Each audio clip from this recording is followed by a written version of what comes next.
Bonjour, Yanina Coty. Le vidéo d'aujourd'hui, on va parler de l'indépendance des femmes et quelle est la différence entre indépendance et l'autosuffisance.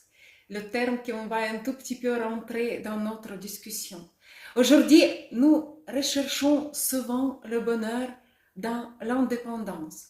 D'abord, l'indépendance de nos parents, ensuite d'un homme, de travail, des enfants. Mais est-ce que cela nous rend heureux? L'indépendance est ce qui nous a activement vendu à la télévision, dans les médias et dans notre société. Que si une femme veut être heureuse, elle doit être indépendante. Elle doit subvenir à ses besoins, prendre soin d'elle, faire seulement ce qu'elle veut. Cette image est très belle et dans mon esprit, elle me ressemble à des scènes de dessins animés. Il y a l'introduction comme brave ou rebelle. Regardez, là, il y a une fille avec les cheveux roux sur un cheval, avec l'arc. Elle se précipite à travers des montagnes et les vallées, ignorant tout le monde autour. Mais cela a un prix. Quand on est indépendant, souvent on est seul. Parce que nous n'avons pas besoin de personnes. Nous ne voulons pas nous adapter à personne. Et à mon avis, dans ces conditions-là, une relation ne peut pas être profonde. Souvent, il n'y a pas de place pour une relation chez les personnes indépendantes. Les femmes trop indépendantes, souvent actives, ils n'ont pas de place pour un homme. Un homme dans une vie de femme, ne peut exister que là où on a besoin de lui, là où il y a de la place pour ses exploits et pour lui-même. Dans le même temps, le tableau des femmes totalement dépendantes n'est pas très heureux. On peut voir les époux alcooliques, tyrans domestiques, des manipulateurs et des femmes qui n'arrivent pas à faire un pas sans son compagnon. Peu de gens veulent médier des sous pour aller chez le coiffeur ou pour faire les manicures. Personne n'aime la perspective d'être complètement dépendant de ses désirs et de son humeur. Et le rôle de la victime est également peu attirant. Le malentendu se produit parce que nous ne savons pas qu'il existe une troisième alternative. Et là, je pense qu'on va l'appeler interdépendance. Lorsque les deux personnes indépendantes deviennent une équipe. Et par rapport aux femmes en tant qu'elles, la troisième alternative devient ce qu'on peut appeler l'autosuffisance.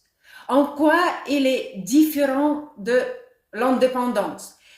Là, je vais vous citer les listes de choses qui est caractéristique pour l'indépendance. Je peux faire tout moi-même, enfoncer les clous et gagner de l'argent. Je n'ai pas besoin de personne, c'est-à-dire que les gens peuvent être à proximité, mais je n'ai pas besoin. Je décide tout moi-même et j'aime ça. Je n'ai pas besoin de demander à personne. Encore une fois, je peux tout faire moi-même. Je suis contre tous les attachements, qu'il s'agisse dans leur relation des cadres limites ou des règles. Ce qui mérite le plus, c'est quand les gens interfèrent avec moi, réclament mon temps et mon territoire.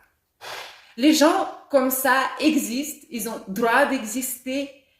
Et voilà, c'est la réalité de la vie. Et maintenant, on revient vers l'autosuffisance. Je me sens bien seule avec moi-même et je ne m'ennuie pas. Je peux être heureuse sans faire en compte je suis en couple ou pas, mariée ou pas, est-ce que j'ai les enfants ou pas. Je suis responsable de ma vie et de mes actes. En même temps, j'apprécie les relations et les attachements. Je laisse les autres prendre soin de moi. et en même temps, je prends de soin de moi-même. Je peux confier des décisions importantes à un homme. Autrement dit, une femme autonome peut aussi, à un moment donné, prendre ses propres décisions et tout faire elle-même. Au moins qu'elle n'a pas d'autre choix pour le moment. Mais lorsqu'un homme apparaît à proximité, elle lui transfère l'autorité et ne s'en soucie pas. C'est pas compliqué pour elle. Le plus important est qu'une femme autonome sache être heureuse dans n'importe quelle situation, avec ou sans homme à côté. Dans tous les cas, elle prendra soin d'elle elle-même. Et elle ne cherche pas que quelqu'un prenne soin d'elle. Elle ressent le bonheur dans la situation dans laquelle elle se trouve actuellement. Elle ne se précipitera pas à revenir au travail dès qu'il donnera naissance à un enfant, mais elle va profiter de son nouveau état de mère. Même si de l'extérieur, ça semble qu'un manque de la liberté, même si les enfants la privent de semer de passe-temps qu'ils préfèrent pendant un certain temps, elle sera toujours heureuse. Parce que son bonheur ne dépend pas des circonstances. Le bonheur est en elle à l'intérieur. Elle ne dépend pas émotionnellement de son travail ou de son niveau de revenu, mais cela ne veut pas dire qu'elle ne travaille pas. Et elle a ce qu'il préfère est de faire aussi souvent que nécessaire et l'essentiel qu'il s'intéresse. Elle se comprend très bien et comprend très bien ses désirs, c'est prendre des pauses pour elle. Elle ne se nie pas seule avec elle-même, elle peut passer la soirée seule, tous les week-ends seule, et trouvera quelque chose qu'elle peut faire et elle en prendra plaisir. Elle n'est pas déprimée car aucun de ses amis ne peut venir la voir quand son compagnon est en voyage. Non, son interlocutrice le plus important, c'est elle-même. Et ce qui est toujours bien, elle est toujours disponible. Moi, je parle souvent avec moi-même. Il y a les remarques parfois de mes enfants. Et moi, je dis oui, ça fait toujours plaisir de parler avec une bonne personne. Elle ne sait pas de ressembler à quelqu'un. Elle porte ce qu'il aime. Elle ne suit pas la mode à la lettre. Elle fait ce qui l'intéresse, peu importe à quoi cela ressemble. Sa valeur intérieure est en elle, elle a en conscience, elle la ressent. Et elle n'éprouve rien à personne. Elle n'a peut-être pas toujours l'air de super femme, toujours en tenue de luxe provocante pour se sentir femme. Elle peut très bien paraître très modeste, ce qui ne veut pas dire discrète. Elle peut avoir une silhouette, un visage qui n'est pas parfait. Elle peut être habillée très simplement, mais ça n'affecte en rien son état intérieur. Elle se valorise et elle s'aime toujours, juste comme elle est. Elle est autonome, tout lui suffit, elle se suffit à elle-même.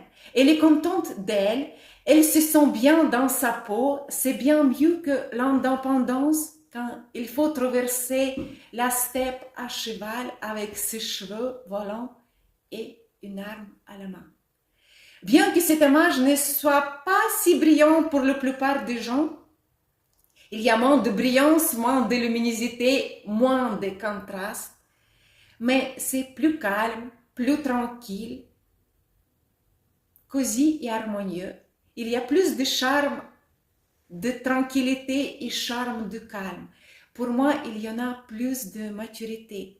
L'autonomie est aussi une question d'estime de soi, que je suis belle, bon, digne d'amour et d'une bonne relation. Ici et maintenant, juste comme je suis.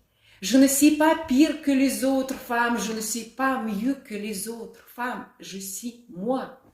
La maturité vient avec la compréhension que tout dans le monde est interconnectés. Il y en a toujours assez pour le bonheur. Si je suis là, c'est que tous les éléments nécessaires au bonheur sont déjà là. Il ne reste plus qu'à apprendre à expérimenter ce bonheur ici et maintenant, dans la situation actuelle où je suis, dans l'état dans lequel je me trouve actuellement. Abonnez-vous et à bientôt.